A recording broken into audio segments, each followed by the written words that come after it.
ইউসুফ আলাইসাল্লাম এবং জুলেখার স্মৃতি বিজড়িত শহর মেমফিস থেকে শুভেচ্ছা জানাচ্ছি আমি জুবায়ের আল মাহমুদ। দর্শক মণ্ডলী, আজ আমি আপনার বেশ কয়েকবার এসেছেন হযরত ইউসুফ আলাইসাল্লামের কাছে। হ্যাঁ দর্শক, আজ আমি আপনাদের দেখাবো সেই জায়গা যেখানে হযরত ইউসুফ আলাইসাল্লাম বড় হয়েছেন, যে প্রাসাদে বাস করতেন ওই সময়ের মিশরের বাদশাহ আমিনহোতেপের প্রধান সেনাপতি পুতিফার এবং তার স্ত্রী জুলেখা।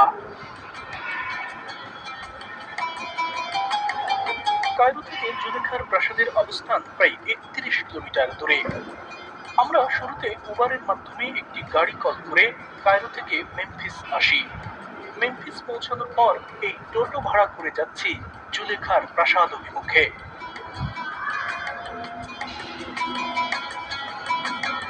জুলেখার প্রাসাদ স্থান প্রচন্ড রকমের ঐতিহাসিক এবং গুরুত্বপূর্ণ স্থান হলেও জায়গাটি এখন খুবই প্রত্যন্ত এলাকায়। অধিকাংশ পর্যটক এই জায়গাটি ঠিকমতো চেনেও না।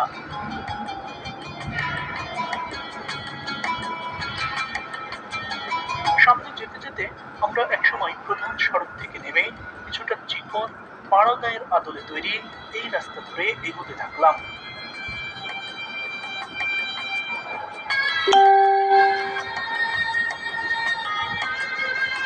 এ পথে সামান্য একটু এগিয়ে যেতেই খেয়াল করে দেখি পানিবাহী একটি ট্রাক। এই ট্রাক মানুষকে খাবার পানি সরবরাহ করতে এসেছে। আসলে এখানে মাটির নিচ থেকে পানি তোলা খুবই ব্যয়বহুল এবং কিছু জায়গায় তো প্রায় অসম্ভব, যে কারণে বিশুদ্ধ পানি ট্রাকে করে পাড়া মহল্লায় এভাবেই প্রতিদিন সরবরাহ করা হয়।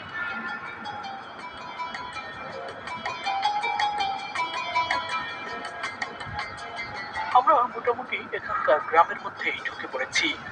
রাস্তার দুধারেই ফসলি ক্ষেত এবং খেজুর বাগান চোখে পড়ল। ফসল বলতে এই অঞ্চলে গম, ভুট্টা এবং বার্লির আবাদি বেশি হয়।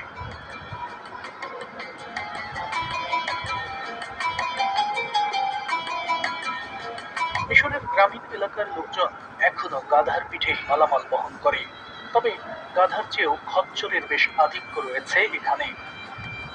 অধিকাংশ সময় খচ্চরের পিঠে উঠে এখানকার লোকজন মাঠ ঘাটে যায়, যে কারণে এ পথে আপনি যখন যাবেন তখন অবশ্যই গাধা কিংবা খচ্চরের দলের দেখা পাবেন।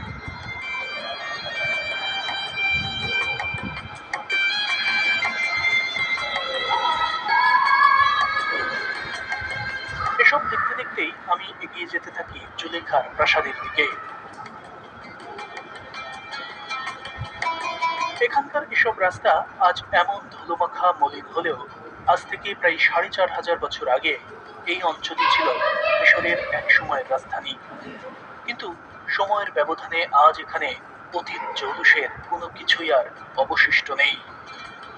অথচ ওই সময় এসব পথ কতই না সমৃদ্ধ ছিল, যেখানে চলাচল করতেন সাধারণ মানুষ থেকে শুরু করে রাজমহলের বড় বড় লোকজন।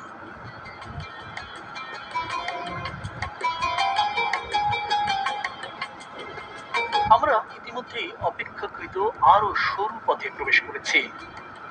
প্রত্যন্ত গ্রাম বলতে আমরা যা বুঝি এই এলাকা অনেকটা সেরকমই মনে হচ্ছে। রাস্তাঘাটের অবস্থাও খুবই নাজুক। এই অঞ্চলে খুব একটা বৃষ্টিপাত হয় না। শীতকালে ছিটেফোঁটা বৃষ্টি হলেও সারা বছরই থাকে শুকনা, যে কারণে এই রাস্তা বেশ ধুলোমাখা। দর্শক, আমরা ইতিমধ্যেই জুলেখার প্রাসাদের কাছাকাছি চলে এসেছি। এই যে খেজুর বাগানটি দেখতে পাচ্ছেন, এর ওপাশ থেকেই তার প্রাসাদের সীমানা শুরু।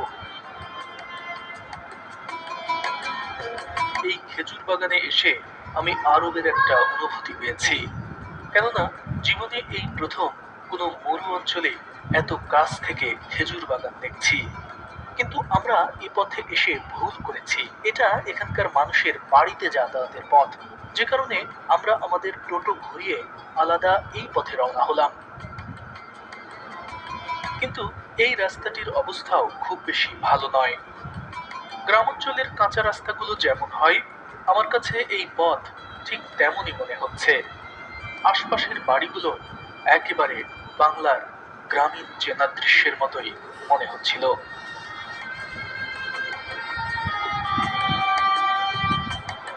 একটু আগে আমরা যে খেজুর বাগানের পাশ দিয়ে ঘুরে অন্য পথে এলাম, ডান পাশের এটাই সেই খেজুর বাগান। আর এই যে বাড়িঘরগুলো দেখতে পাচ্ছেন, এগুলো হাল আমলের ইমারত। এই বাড়িঘরগুলোর পেছন সাইড থেকেই শুরু হয়েছে জুলেখার প্রাসাদের অংশ।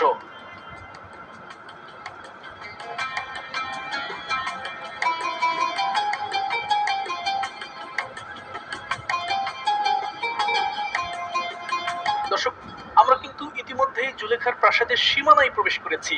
এখন এখানে চারপাশে বেশ ফাঁকা এবং খেজুর বাগান থাকলেও ওই সময় কিন্তু এই জায়গাটি এমন ছিল না। তবে মূল প্রাসাদ মানে জুলেখা এবং তার স্বামী পুতিফার এবং হযরত ইউসুফ আলাইহিসসালাম যেখানে থাকতেন, সেই প্রাসাদটি কিন্তু আরো খানিকটা দূরে। আমি সেই জায়গাতেই আপনাদের নিয়ে যাচ্ছি।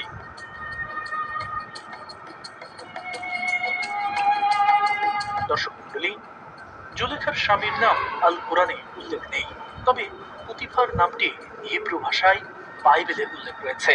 আর ইসলামী তাফসীরবিদরা হিব্রু পুতিফার নামটিকে আরবিতে রূপান্তর করে জুলেখার স্বামীর নাম দিয়েছেন ইতফির।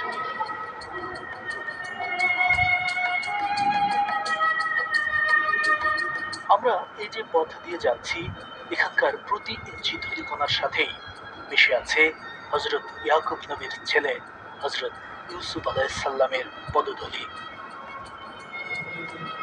হ্যাঁ দর্শক, ছোটবেলায় হযরত ইউসুফ আলাইহিসসালামকে মিশরের দাস বাজার থেকে কিনে এখানেই এনেছিলেন ওই সময়ের শাসক আমেনহোতেপের সেনাপ্রধান পুতিফার। কিন্তু সময়ের ব্যবধানে আজ এখানে কোনো কিছুই অক্ষত নেই। তবে জুলেখার প্রাসাদ যে স্থানে ছিল, সেই জায়গাটি আজও আছে এখানে।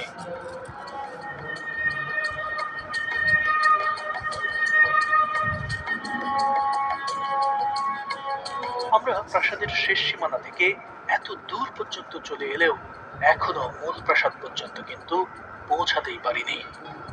নিশ্চয়ই এবার অনুমান করতে পারছেন যে ওই সময় জুলেখা এবং তার স্বামী পুতিফারের প্রাসাদ কি বিশাল এরিয়ার উপর ছিল।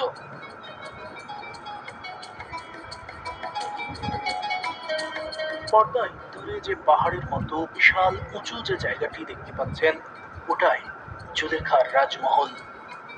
ওখানে আমি আপনাদের একটু পরই নিয়ে যাচ্ছি। তবে তার আগে আশপাশটাও একটু দেখাতে চাই, তুলে ধরতে চাই এর পেছনের এমন কিছু সত্য যার বর্ণনা স্বয়ং আল্লাহ তাআলা আল কোরআনে উল্লেখ করেছেন। মূলত হযরত ইউসুফ আলাইহিসসালাম ছোটবেলায় স্বপ্নে দেখেন 11টি তারা, সূর্য আর চন্দ্র সবাই তাকে সেজদা করছে। স্বপ্নটির হাকিকত জানতে তিনি তখন তার পিতা হযরত ইয়াকুব আলাইহিসসালামকে জানান। হযরত ইয়াকুব আলাইহিসসালাম বুঝতে পারেন এটা কোনো সাধারণ স্বপ্ন নয়। তিনি দেখেন এই স্বপ্নের মধ্যে আল্লাহর রহমতের পূর্ণতা লেখা রয়েছে বেলায়েতের নিশানা। মূলত এরপর থেকেই হযরত ইয়াকুব আলাইহিসসালাম হযরত ইউসুফ আলাইহিসসালামের প্রতি বেশি মনোযোগী হয়ে পড়েন, আর এটাই সহ্য করতে পারত না তার 10 ভাই। সূরা ইউসুফে আল্লাহ তাআলা উল্লেখ করেছেন ওই 10 ভাই এতটাই হিংসা করত যে তারা একসময় ষড়যন্ত্রে লিপ্ত হয় এবং শিশু ইউসুফকে মেরে রক্তাক্ত করে মরুভূমির এক কূপে নিক্ষেপ করে। শিশু ইউসুফ তখন অন্ধকার সেই কূপের মধ্যে থেকেই ভাইদের ডাকতে থাকে, তাকে একা এভাবে ফেলে না যেতে চিৎকার করে বলতে থাকে। অবস্থা এমন হয় যে ছোট্ট ইউসুফ অন্ধকার গহীন কূপে ভীষণ ভয় পেয়ে যান। তবে তাকে সাহস জোগাতে আল্লাহ তাআলা হযরত জিবরাইল আলাইহিসসালামকে সেখানে পাঠান এবং আল্লাহর ইচ্ছা হযরত ইউসুফ আলাইহিসসালামকে অবগত করেন জিবরাইল ফেরেশতা। এরপর সেই কূপের পাশ দিয়ে যাওয়া মিশরগামী একটি কাফেলা হযরত ইউসুফ আলাইহিসসালামকে কূপ থেকে তুলে আনে। শিশু ইউসুফের অপূর্ব চেহারা দেখে কাফেলার দলপতি ভীষণ খুশি হন এবং তাকে মিশরের দাস বাজারে বিক্রি করার সিদ্ধান্ত নেন। এভাবেই ফিলিস্তিনের কেনান থেকে হযরত ইউসুফ আলাইহিসসালাম শুরুতে পৌঁছান মিশরের দাস বাজারে এবং জুলেখার স্বামী সেখান থেকে তাকে কিনে আনেন।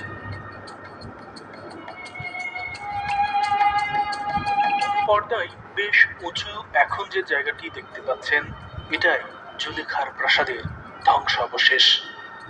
দাসবাজার থেকে সরাসরি এখানেই স্থান হয় হযরত ইউসুফ আলাইহিসসালামের। সূরা ইউসুফের ২১ নম্বর আয়াতে আল্লাহ তাআলা উল্লেখ করেছেন, মিশরের যে ব্যক্তি তাকে ক্রয় করে সে তার স্ত্রীকে এসে বলে, ইউসুফকে সম্মান দাও, হয়তো সে আমাদের উপকারে আসবে, অথবা আমরা তাকে পুত্র রূপে গ্রহণ করব। হযরত ইউসুফ আলাইহিসসালামকে দাস হিসেবে কিনে আনা হলেও তিনি এখানকার এই প্রাসাদের আভিজাত্যের মাঝেই বড় হতে থাকেন। চারপাশটা যত দেখছি ততই অবাক হচ্ছি। এখানে আসলে আগের মতো কোনো কিছুই নেই। এই যে সামনে একটি বিশাল আকারের প্রাসাদের ধ্বংসাবশেষ আছে, এই যে দেখুন উপরে অনেক কিছু দেখা যাচ্ছে, প্রাসাদের অবয়ব এখনো আছে।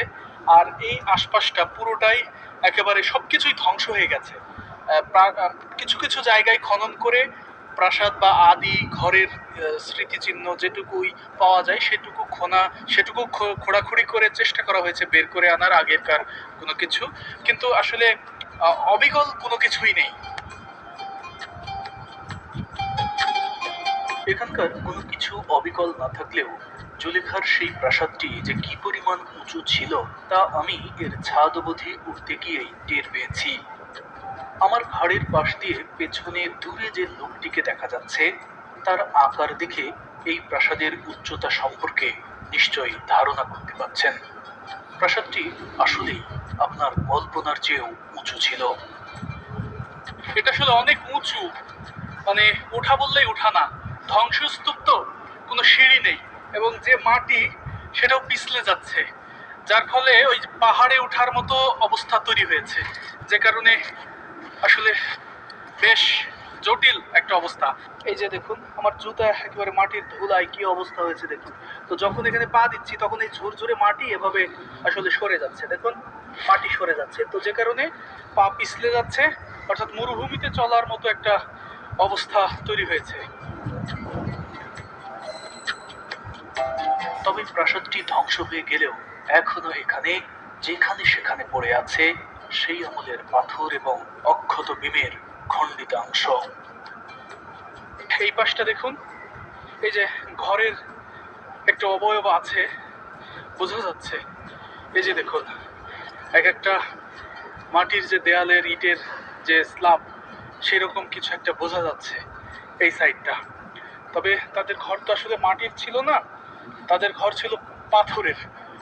ওই যে একটা পাথর পড়ে আছে, অনেক বড় পাথর, ওই পাথর দিয়েই মূলত, এই ধরনের পাথর দিয়েই পুরো ঘর, মানে প্রাসাদের প্রতিটি দেয়াল ছিল এই পাথরের তৈরি। দেখুন এই পাথরে তৈরি ঘর ছিল জুলেখার। এটাই সেই পাথর যে পাথরের ঘরে বাস করতেন হযরত ইউসুফ আলাইহিসসালাম, পুতিফার, জুলেখা সহ এখানকার ওই সময়ের মিশরের যে সেনাপ্রধান বা তার ফ্যামিলি এই পাথরের প্রাসাদেই তারা বাস করতেন। শুধু এই প্রাসাদই নয়, তার এই প্রাসাদ চত্বর আপনার কল্পনার চেয়েও বড়। কি ছিল না এখানে! দাস দাসী থেকে শুরু করে রাজ কর্মকর্তা কর্মচারী, সেনাবাহিনী, ঘোর সারোয়ার, তীরন্দাজ, অস্ত্র তৈরির কারখানা সবই ছিল এখানে। শুধু তাই নয়, এই প্রাসাদ চত্বরেই তলোয়ার চালানোর প্রশিক্ষণ নিয়েছিলেন হযরত ইউসুফ আলাইহিসসালাম। পুরো এরিয়াটা দেখুন কি বিশাল এরিয়া, এটা কিন্তু ছোটখাটো কোনো এরিয়া নয় একেবারে। আমি যদি বোঝানোর জন্য বলি যে আগ্রা ফোর্ট আমি দেখিয়েছি এর আগে, কিংবা দিল্লির লাল কেল্লা দেখিয়েছি, দিল্লির লাল কেল্লার সাথে যদি আমি তুলনা করি, তাহলে আমি ওই উঁচু থেকে দেখাই তাহলে বুঝবেন বিষয়টা। দিল্লির লাল কেল্লা থেকে যদি আমি লাল কেল্লার সাথে তুলনা করি, তাহলে এই পুরো এরিয়াটা লাল কেল্লার প্রায় 3 গুণ হবে, মানে অনেক দূর পর্যন্ত। এইটা যে প্রাচীর দেখতে পাচ্ছেন, এটা তো এখনকার প্রাচীর। ওই যে দেখুন ওই খেজুর বাগান পর্যন্ত প্রাচীর আছে, ওই প্রাচীর সহ একদম ওই পুরো দুনিয়া, মানে কি বলবো, এই যে মসজিদের মিনারেরও ওই পার পর্যন্ত এই পুরো এরিয়া, এটা একটা পাশ। এখান থেকে শুরু করে ওই যে আরো দূরে বিদ্যুতের বা মোবাইলের টাওয়ার দেখা যাচ্ছে, ওই পর্যন্ত হয়ে একদম এই এই যে পাড়া পর্যন্ত চলে গেছে। এই পুরো এরিয়া নিয়ে আসলে এই প্রাসাদ ছিল। দর্শক, হাজারো ইতিহাসের সাক্ষী এই প্রাসাদে সময়ের ব্যবধানে ঘটে যায় এক ভয়ানক ঘটনা।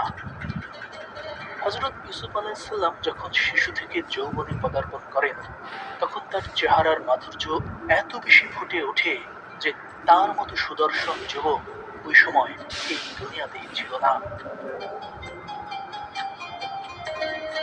জুলেখাও ছিল ওই সময়ের অন্যতম সুন্দরী নারী, যার প্রভাব, প্রতিপত্তি, যশ, খ্যাতি সবই ছিল।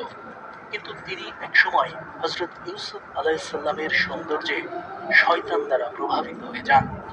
নিজের রাজকীয় মর্যাদা ভুলে জুলেখা হেরে যান আপন নফসের কাছে। একদিন জুলেখা তার এই প্রাসাদেই নিজের কক্ষে হযরত ইউসুফ আলাইহিসসালামকে ডাকেন, যে কক্ষে আসতে হতো 7টি দরজা ডিঙিয়ে। এ বিষয়ে আল্লাহ তাআলা সূরা ইউসুফের 23 নম্বর আয়াতে বলেছেন, যে নারীর ঘরে সে বাস করত, সেই নারী ইউসুফকে নিজের দিকে আকৃষ্ট করার চেষ্টা করল এবং দরজাগুলো বন্ধ করে বলল, এসো আমার দিকে। তখন ইউসুফ আলাইহিসসালাম আল্লাহর কাছে আশ্রয় চান। ঠিক এই সময় হযরত জিবরাইল আলাইহিসসালাম আল্লাহর নির্দেশে হযরত ইউসুফ আলাইহিসসালামের কানের কাছে এসে বলেন, বন্ধ থাকা 7টি দরজার দিকেই আপনি দৌড়ান। এরপর হযরত ইউসুফ আলাইহিসসালাম এই ধ্বংসস্তূপের মধ্যে থাকা সেই প্রাসাদ কক্ষের 7 দরজার দিকেই দৌড়াতে শুরু করেন। তিনি যখন দৌড়ে যান, তখন বন্ধ দরজাগুলো আল্লাহর হুকুমে একের পর এক খুলে যেতে থাকে। কিন্তু শেষ দরজার কাছে এসে জুলেখা হযরত ইউসুফ আলাইহিসসালামের জামা ধরে ফেলেন এবং পেছন থেকে টান দিয়ে ছেড়ে ফেলেন। এরপর যখন দরজাটি খুলে যায়, ততক্ষণে দরজার বাইরে পুতিফার পৌঁছে যান। জুলেখার ঘরে ইউসুফকে দেখে সবাই স্তব্ধ হয়ে যায়। এ সময় স্বামী পুতিফারের কাছে জুলেখা ছলনার আশ্রয় নেয়, হযরত ইউসুফ আলাইহিসসালামের নামে মিথ্যা অপবাদ দেন। ইউসুফ আলাইহিসসালাম তখন নিজেকে নির্দোষ দাবি করেন, কিন্তু পুতিফার ইউসুফকে বলেন, তুমি সাক্ষী হাজির করো, না হয় মৃত্যুর জন্য প্রস্তুত হও। হযরত ইউসুফ আলাইহিসসালামের কোনো সাক্ষী ছিল না। তিনি বলেন, আমার খোদা ছাড়া আর কোনো সাক্ষী নেই। তখন পুতিফার বলেন, তুমি তোমার খোদাকেই তাহলে হাজির করো। ইউসুফ আলাইহিসসালাম তখন বলেন, আমার খোদা নিরাকার। পুতিফার তখন বলেন, হয় তোমার খোদাকে হাজির করো, না হয় মৃত্যুর জন্য তৈরি হও। ওই সময় রাজমহলে